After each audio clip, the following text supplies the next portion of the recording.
సమాచారం ఆ స్థానిక ప్రజలకు తెలిస్తే చాలు. దాన్ని ప్రభుత్వం దృష్టికి తీసుకురండి. ఎంత పెద్దవాళ్ళున్నా చెరువు ఆక్రమణకు గురి అయిందంటే అక్కడ సంబంధిత అధికారులు వచ్చి తగిన చర్యలు తీసుకుంటారు.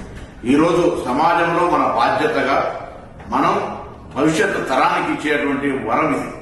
మీ ప్రాంతంలో మీకు ఎక్కడ ఆర్టీఐ ద్వారా తీసుకున్నా, పూర్వీకుల దగ్గర నుంచి వచ్చేటువంటి వారసత్వంలో చెరువులు ఎక్కడెక్కడ ఉండనో తెలుసుకొని అవి ఆక్రమణకు గురైతే ఎంత పెద్దవాళ్ళైనా సరే, ఏ పార్టీ వాళ్ళైనా సరే ఆ సమాచారాన్ని ప్రభుత్వానికి ఫిర్యాదు రూపంలో చేయండి.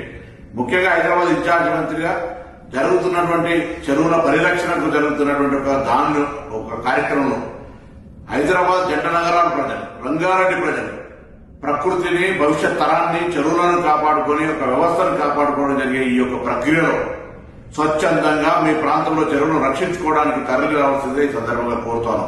ప్రభుత్వం ఎవరి మీద కక్షపూరితంగా లేదా వ్యక్తిగతంగా ఉద్దేశపూర్వకంగా ఇందులో వ్యక్తుల మీద, పార్టీల మీద జరుపుతున్నటువంటి పోరాటం కాదు ఇది. ఒక ప్రభుత్వం ఒక పరివర్తన తేవాలనుకున్నప్పుడు కొద్దిగా కష్టమైనా నష్టమైనా ఇది తప్పది.